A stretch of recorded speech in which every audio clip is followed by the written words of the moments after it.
Quantas vezes já nos perdemos dentro de uma relação sem perceber? Não que tenhamos sido traídas, a gente foi só sumindo, adiando as nossas escolhas, deixando que a nossa voz ficasse cada vez mais baixa.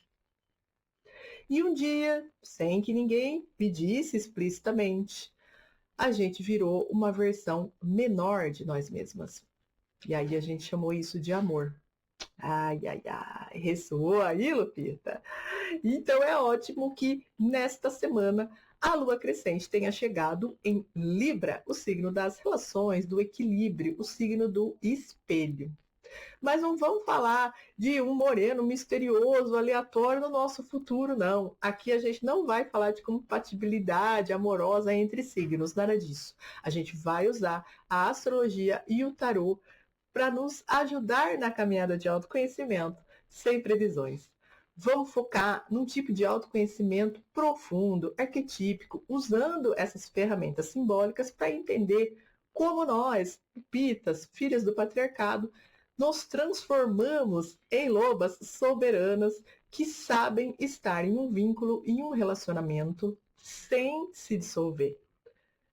Para fazer tudo isso, a gente vai ter o conselho da donzela, o arquétipo que se conecta a essa alunação crescente, para nos ensinar que existe uma enorme diferença entre escolher amar e ser obrigada a desaparecer para ser amada. Ainda teremos o auxílio de Quiron entrando na segunda casa e no signo de Touro, nos alertando para ferida do valor próprio que aparece aí muito constantemente nas relações. Na roda do ano chegou finalmente o momento mais escuro, o momento do solstício do inverno. E com o auxílio de 4 arcanos no tarô dessa semana, hein? Vai ter um só. A gente vai ter 4 arcanos. Vamos compreender como ir do potencial à abundância, integrando sob o conselho de um anjo e um valete. E para finalizar, como sempre, teremos uma carta do Autoral Oráculo das Lobas, e eu já vou adiantando para vocês, será a carta da curiosidade. Mas antes de começar, me digam aí, vocês já estão inscritos no canal? Já ativaram o sininho para não perder nenhum episódio do Ser Lunática? Porque aqui a gente não segue o calendário gregoriano não, hein? A gente segue a lua, então as nossas datas também vão mudando. Deixa tudo ativado aí, se quiser já manda o link para aquela amiga, já deixa aí um comentário para dar aquela reforçada no nosso projeto e bora lá. Vamos conhecer tudo isso juntas. A lua crescente é a fase da semente que germina. Se na lua nova em Gêmeos, a passada, né, a lunação que começou na semana passada e que vai passar aí por 4 fases, a gente plantou intenções de comunicação com clareza ao falar e muita atenção ao ouvir, no escuro de um ventre fértil, um ventre de lua nova, na crescente, esse broto então começa a empurrar a terra para cima, começa a germinar. E isso envolve muita força e direcionamento. O impulso de ir em frente, de experimentar, de arriscar. O impulso dinâmico que quem tem é a donzela, o arquétipo da heroína, que é associado sempre à lunação crescente. E vamos nos lembrar, gente, para nós aqui no TML, no projeto Transformando Meninas em Lobas, quando a gente fala donzela, a gente não está falando de mulher virgem com ímã intacto. Isso é uma ideia patriarcal, é coisa do patriarcado. Aqui, o arquétipo da donzela para nós, ele fala de uma energia, uma força vital, que não importa a idade cronológica, é uma força jovem, é uma força da alma, do querer ir para o mundo. Né? Então é uma força de curiosidade, de coragem, de quem quer colocar em prática o que foi sonhado quando estava recolhido lá na fase da lua nova, na fase da anciã, que é aí uma fase de maior introspecção. Bom, então é por isso que a gente também pode chamar o arquétipo de donzela, se essa palavra aí te incomoda, te gatilha, né? Você pode também chamar esse arquétipo de o arquétipo da heroína, tá bom? Então vamos combinar que quando uma lua crescente chega Combinando toda essa energia dinâmica com Libra e a sétima casa astrológica, haha, e a gente só pode imaginar, né? Como é que é ser uma heroína nos relacionamentos? Ai, ai. A nossa cultura geral, aquela mesma que a gente sabe e repete aqui o tempo todo, que é androcêntrica, feita para colocar o homem no centro, portanto, patriarcal, ela nos entrega uma imagem de uma heroína ser uma mulher que se sacrifica pelo bem de quem ama, né? Até mesmo pelo bem do mundo. Então, o herói é aquele que faz o grande sacrifício. Mas vocês não concordam que para sacrificar quem a gente é, a nossa identidade, primeiro a gente precisa conhecê-la, a gente precisa saber quem a gente é? E é nisso que a donzela nos convida a prestar atenção nessa semana. Só se pode crescer dentro de um vínculo, de um relacionamento, quando a gente sabe quem a gente é fora dele.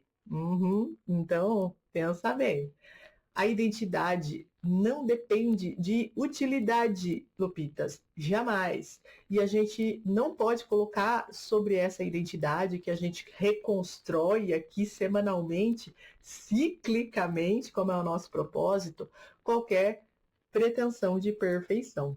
Então, bora ver como é que a sétima casa e o seu signo Libra podem nos auxiliar nesse caminho. Provavelmente você já sabe, a gente já sabe que Libra é o signo das relações e do equilíbrio. E a gente já vai avisando também, hein? A gente não vai ficar aqui falando, Libra é indeciso, Libra precisa agradar. A gente vai mais fundo do que isso. E lembrando também que aqui no Transformando Meninas em Lobas a gente segue o seguinte raciocínio. Todos temos todas as casas, todos os signos, tá bom? Então, aqui, para o Ser Lunática, para o projeto TML, não importa se você tem o Sol em Libra, como eu sou de 11 de outubro, então tenho o Sol em Libra.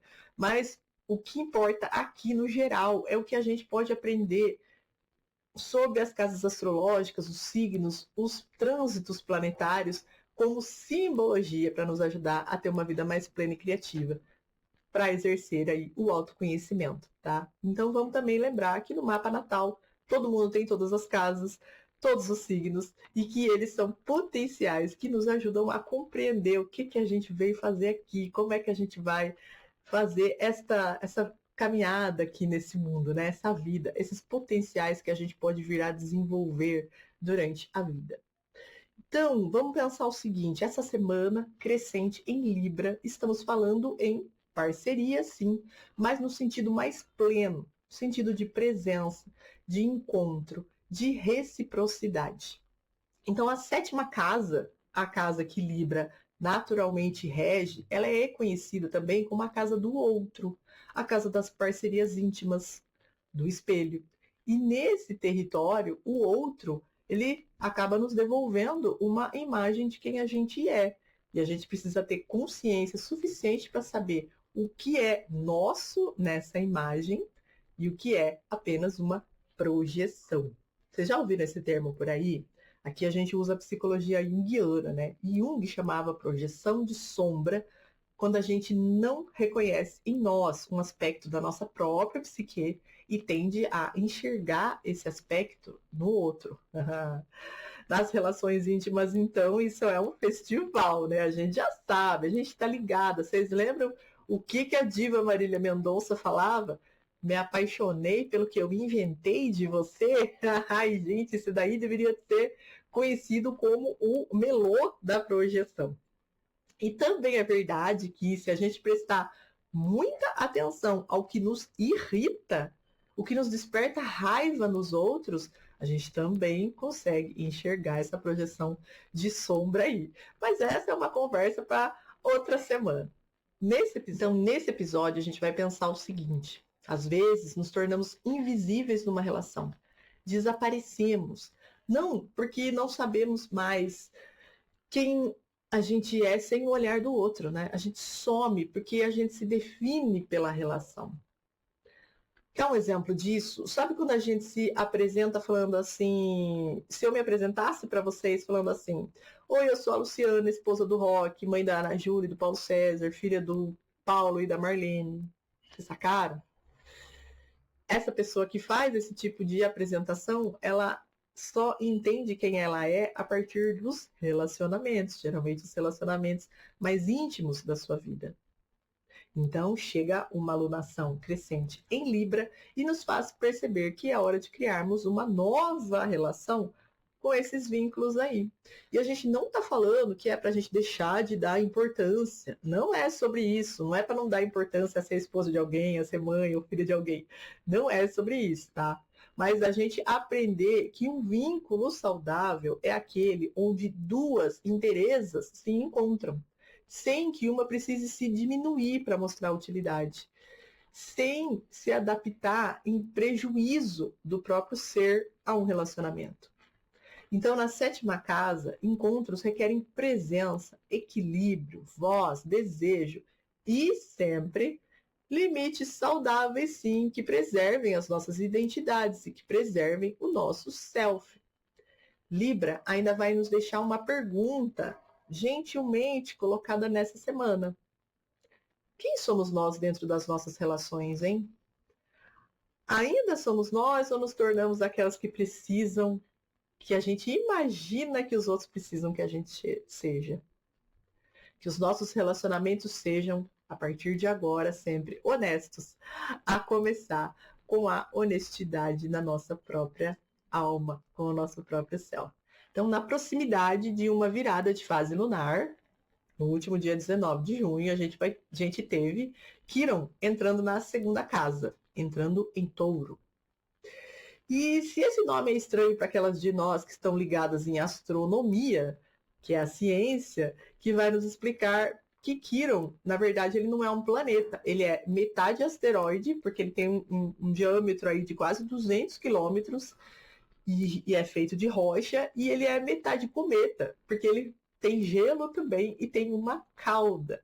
Então, assim, como Quiron só foi descoberto em 1977, a astrologia mais clássica, ela não vai trazer esse trânsito. Mas para nós aqui, no TML, no Transformando Meninas em Lobas, tanto Quiron quanto Lilith, eles são importantes no nosso mapa natal, porque a gente pode ver ali, a gente pode receber informação potencial sobre quem a gente é. E a gente sempre vai, então, incluir esses dois nas nossas leituras. Então, assim como os outros astros tradicionais que a gente conhece, Quiron ganhou esse nome por causa da mitologia. Mas a dele não é a mitologia romana, né? Marte, Vênus, Júpiter. Não, o nome Quiron vem da mitologia grega, tá? Então, para eles, para os gregos, Quiron era um centauro sábio, metade humano, metade cavalo, que sabia curar os outros, mas não conseguia curar a si mesmo. Ele carregava então essa ferida incurável e foi exatamente essa ferida que o tornou o maior mestre da antiguidade, segundo a mitologia grega, né? Então, quando Quiron, este asteroide cometa, né, esse centauro, ele transita por Touro, ele toca na ferida do valor. E se vocês quiserem saber muito, mas muito mesmo, muito profundamente sobre Touro e a segunda casa, eu convido vocês a assistirem os portais 3 e 4 da Roda das Lobas, que é o podcast TML. E eu vou deixar um desses vídeos aqui no final, já marcadinho ali para você ó, sair daqui e já ir ali se aprofundar ainda mais na segunda casa. Então, durante a Roda das Lobas, a gente está acompanhando o ano astrológico, né? Através do Sol. Então a gente já tem lá os dois portais de touros completinhos para vocês conhecerem, assistirem e fazerem aí a sua reflexão de autoconhecimento. Então, cara, quando Quiron entra em touro, para fins desse trânsito, a gente vai entender que valor na segunda casa astrológica está conectado ao quanto a gente acredita que merecemos, o quanto a gente merece ocupar espaço, seja ele físico, afetivo, financeiro, energético. Então, o touro é um signo de corpo encarnado, signo de terra, né? Que nos liga aqui à matéria, ao prazer concreto e à capacidade de receber. Então, Quiron, que cura feridas emocionais, feridas que a gente imagina, né? Feridas psicológicas aí, que pro mito foram incuráveis, mas que pra gente auxilia bastante. E ele vai, então, entrar nessa semana e ficar até julho de 2027 em Touro. E vai nos provocar com as seguintes questões. Se vocês quiserem, agora é hora de pausar o vídeo aqui e pegar o caderninho, ou se não, voltar aqui depois com o caderninho, com o celular, bloco de notas, o que quer que vocês usem para fazer as suas reflexões e anotarem, porque vocês têm um ano para vocês pensarem e curarem essas feridas com o auxílio de Quirón em Touro. Vamos lá? Acreditamos que merecemos ocupar espaço nos vínculos ou sempre cedemos o lugar para o outro primeiro? Essa é a primeira pergunta. Nos damos ao prazer de ser cuidadas ou apenas cuidamos? Mais uma pergunta de Quirón em Touro para nós. O nosso corpo, ele se sente em casa nas nossas relações ou está sempre tenso, como se estivesse pequeno, invisível? Então, Quirón em Touro é um convite à cura pela encarnação. O que é a encarnação aqui nesse caso? Sentir pelo corpo. Né? Muitas vezes as feridas, os desconfortos, elas nos trazem aí sintomas corporais, aperto no coração, engasgo, aquele peso nas costas. Então para observar isso, para pensar sobre isso, né? Em quais relacionamentos esses gatilhos acontecem mais? Daí que a cura vem, da consciência, da expansão da nossa consciência. Porque a gente aprende que, apesar da gente ter aprendido com o patriarcado que a gente só tem valor se a gente for útil, especialmente nós mulheres, a gente acaba desaprendendo a receber, ou até mesmo a sentir prazer nas relações, sem que isso venha acompanhado de culpa ou de algum tipo de obrigação de recíproca e tal, né? Então, a cura em Quirón aqui, ela vai vir não só da expansão de consciência, do entendimento intelectual, mas também do corpo e do sentir. E a gente ousa dizer que no autocuidado, então, para fazer esse autocuidado que é fundamental, não precisamos de justificativa. Então, junho, além de ser o mês das festas juninas e da Copa do Mundo, ainda é o mês da chegada do inverno e o solstício correspondente, que parece vir no contrário do que a massa está vivendo nesse momento, né? O solstício, ele é um rito de recolhimento. Então, calma. Ainda vai dar para dançar a festa junina e sofrer com a ruindade da seleção masculina de futebol na Copa, hein? Vai dar para fazer tudo. Quando a gente chega ao ponto mais escuro do ciclo anual, aqui no hemisfério sul, na noite mais longa, a gente compreende que é sagrado, a gente compreende a sacralidade do que está sendo plantado neste ventre fértil, nesse ventre escuro, do que a terra está germinando para quando a primavera voltar. E que ainda que essa alunação que a gente está vivendo essa semana, a crescente, ela seja uma alunação conectada ao arquétipo da donzela, quem rege o solstício de inverno é a sábia das sábias, o arquétipo da anciã. Então, para a roda do ano, é momento de escutar. E olha a beleza que é o início dessa alunação ter sido uma nova em Gêmeos, né? Então é hora de sonhar, de gestar em silêncio o que ainda não tem forma. Então, mesmo em meio às festas que a gente possa frequentar, na alegria da expansão do dinamismo da donzela, não vamos nos esquecer que não é sobre correr por aí desinvestada, mas sobre estar plenas, mesmo que a gente esteja no escuro, mesmo que a gente esteja sentindo medo. Reconhecer o vazio que existe, não é ausência, pode ser uma gestação, tá bom? E aí, isso tudo nos faz pensar numa nova forma de nos relacionarmos, né? Uma forma que inclui voz, que inclui desejo, corpo, soberania. Então, enquanto a lua está crescendo, Quirón, curando, o solstício de inverno vem e nos diz: descansemos aqui no escuro antes de emergir. Porque o que nasce da consciência, com certeza, é muito mais forte do que o que nasce da pressa. Então, se não bastasse tudo o que a astrologia arquetípica está nos entregando nesse episódio, ainda temos um jogo de 4 arcanos nesta semana, que vai nos ajudar a entender as relações sobre o prisma do valor, do equilíbrio e da prosperidade. A ideia do jogo foi a seguinte: temos um ponto de partida e um ponto de chegada. O nosso ponto de partida é o As de Ouros. E o ponto de chegada é a abundância dessa queridona aqui, o 9 de Ouros. Ai, a diva, né? Essa aqui é a diva. Como que a gente vai sair do potencial e chegar na prosperidade? A gente vai fazer isso através de 2 outros arcanos, que são a temperança, o arcano maior, o arcano 14, e o valete de copas. Bora entender? A gente sempre usa aqui no Transformando Meninas em Lobas o deck Wade Smith.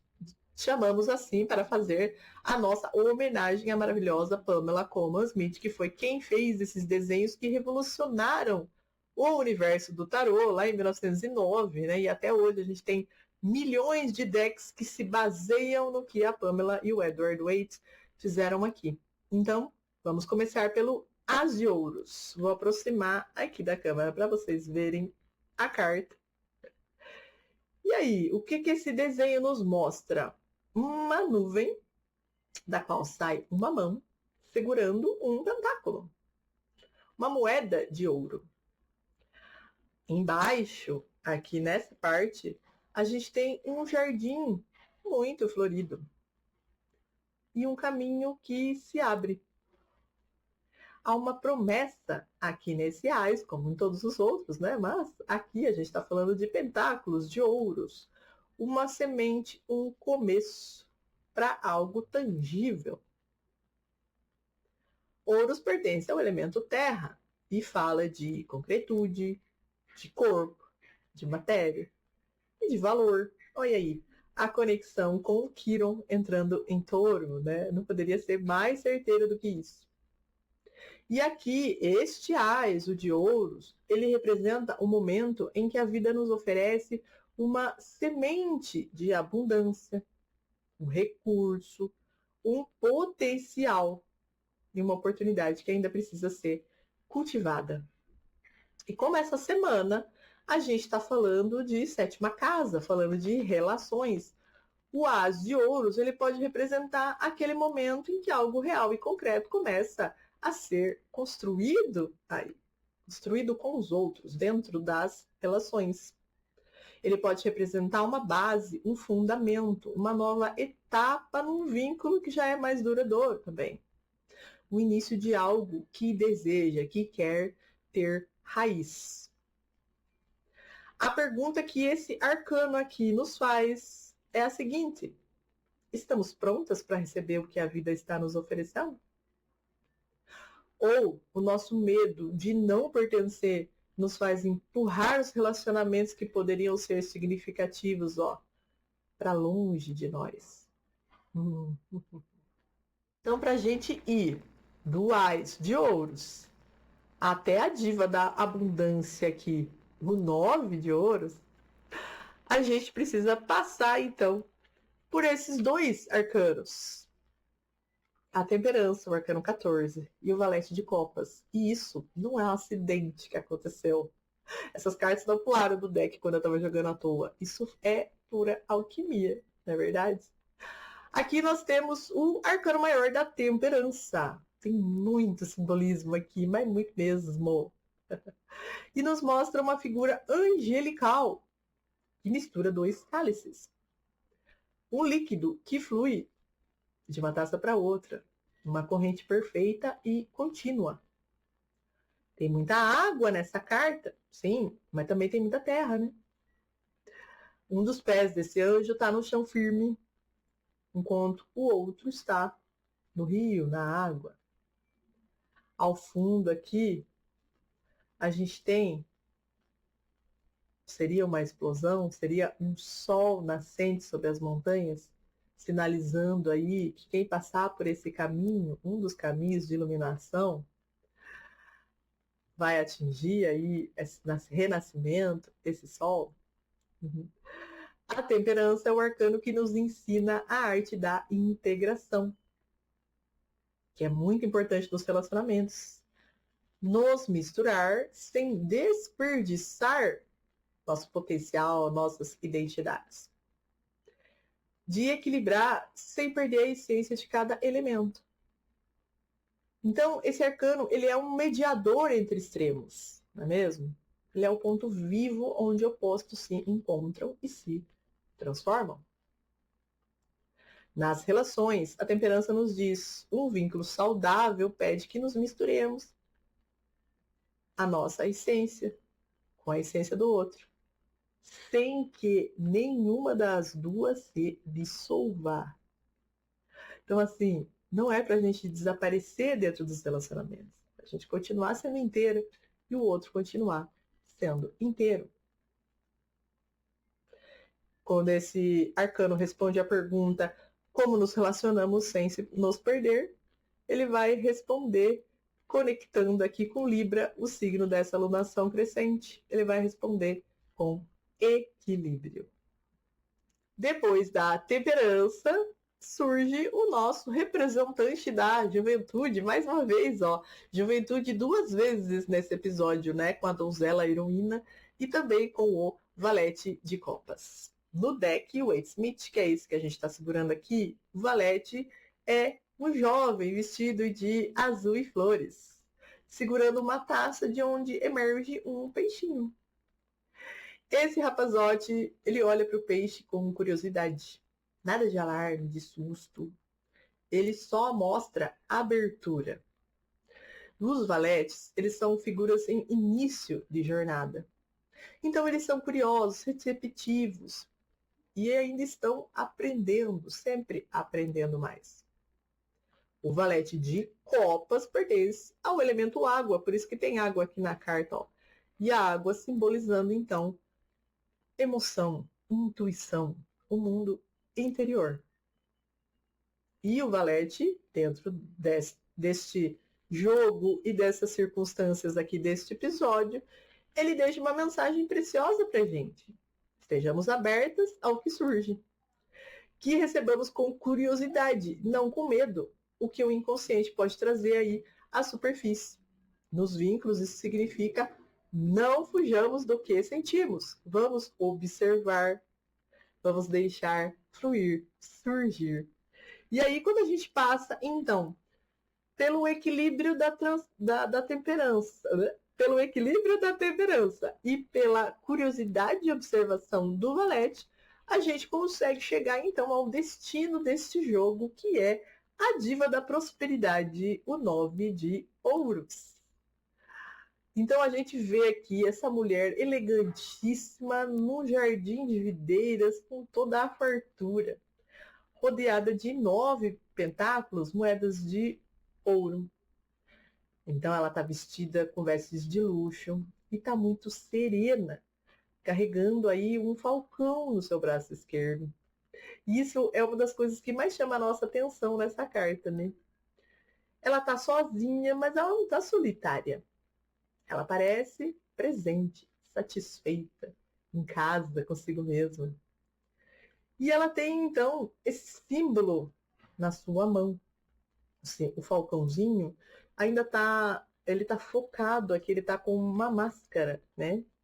E isso simboliza pra gente o foco absoluto, esse pequeno capuz que o falcão tá usando. E o animal representa o autocontrole, a disciplina mental e não a dominação do selvagem. Aqui no TML, a gente não interpreta nada como dominação, como a gente vê em muitos estudos, muitos livros que eu leio sobre o tarô, sempre vai falar, a pessoa chegou à prosperidade porque dominou o selvagem. Para a gente aqui, nunca vai ser dominação, sempre vai ser uma cocriação. Então, esta diva que está segurando este lindo falcão, com certeza, cocria com os seus instintos selvagens. Então, o 9 de ouros, esse arcano da abundância conquistada através da individuação. Ele representa, então, a plenitude que nasce quando a gente para de se trair, quando a gente cuida do nosso jardim interior, né? E aí a gente finalmente vai colher o que a gente plantou. Aqui, neste episódio, a gente está falando de sétima casa, de relações, de vínculos. Então, o 9 de ouros nos diz: a melhor coisa que podemos oferecer a um vínculo é chegarmos a ele inteiras. Chegarmos aos vínculos e aos relacionamentos sem fome de ser completada. Chegarmos plenas. E o mais lindo do jogo dessa semana é que a gente saiu aqui, ó, da semente da potencialidade, a mesma semente que a gente pode plantar agora no período de recolhimento do solstício de inverno. E aí a gente já consegue então visualizar o que vai surgir desse plantio, o que vai germinar. A gente foi então da promessa à colheita, da necessidade à soberania.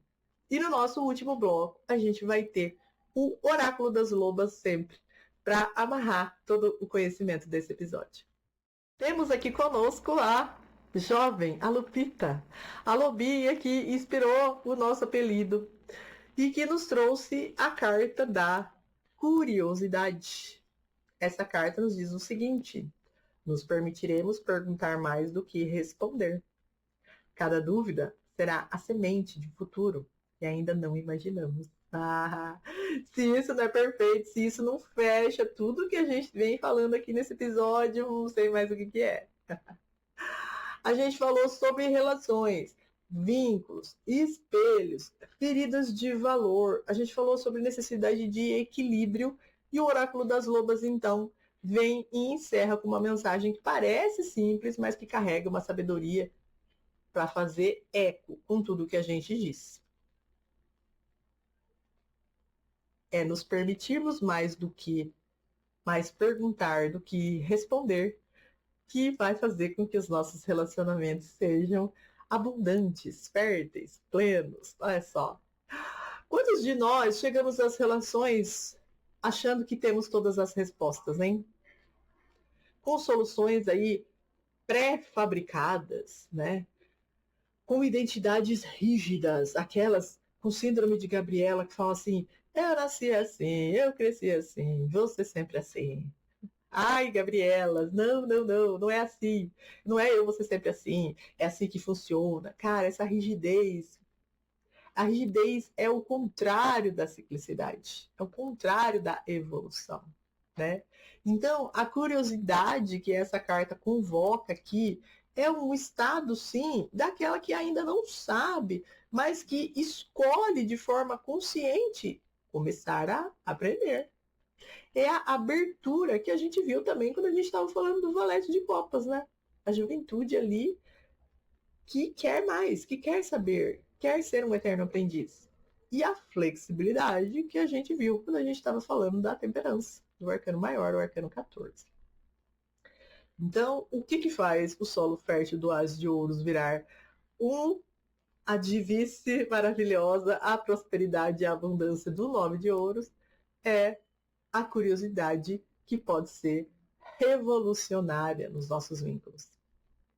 Porque uma mulher que chega a um relacionamento com curiosidade sobre si mesma, sobre quem pode se tornar, sobre o outro, o que está sendo criado ali entre duas pessoas, ela chega disposta a descobrir. E cada dúvida, sim, vai se transformar aí numa semente no futuro que a gente ainda não imaginou. A dúvida, justamente aquela que o patriarcado nos ensina tanto a temer, não é sinal de que algo está errado, não. Ela é uma semente, ela é um potencial que ainda precisa de terra, água, tempo e cuidado para florescer. Então não vamos temer o escuro, mesmo quando a gente sentir aí a ferida de Quiron pesando, achando que a gente não é merecedora, a gente vai parar, se questionar, questionar de onde vem essa sensação, esse sentimento, essa sensação no corpo, e a gente vai voltar aqui assistir esse episódio de novo, lembrar de todos os conselhos dessa lunação, porque é assim, queridas, que a gente corre com lobos. esse foi o nosso episódio da Crescente em Libra e ele nos encaminha, então, na alunação, para uma cheia em Capricórnio na próxima semana.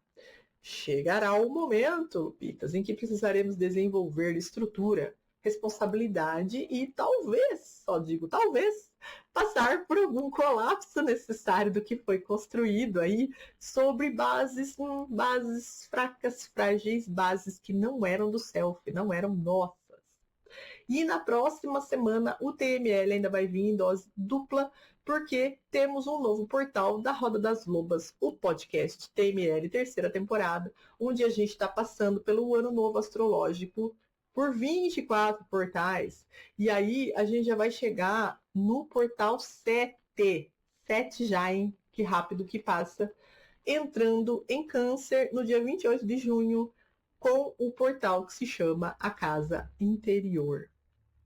Então, tudo de uma vez, semana que vem, porque a caminhada em ritmo de autoconhecimento, ela não dá lugar para procrastinação não, hein? E se você gostou desse episódio, compartilha com uma amiga que também está tentando entender como se relacionar sem se apegar. Ela precisa ouvir isso, eu também precisei ouvir, e claro, juntas sempre somos mais fortes. Até lá, até a próxima. Segue as redes que estão aqui na descrição desse vídeo também e a gente se vê por aí. Beijos.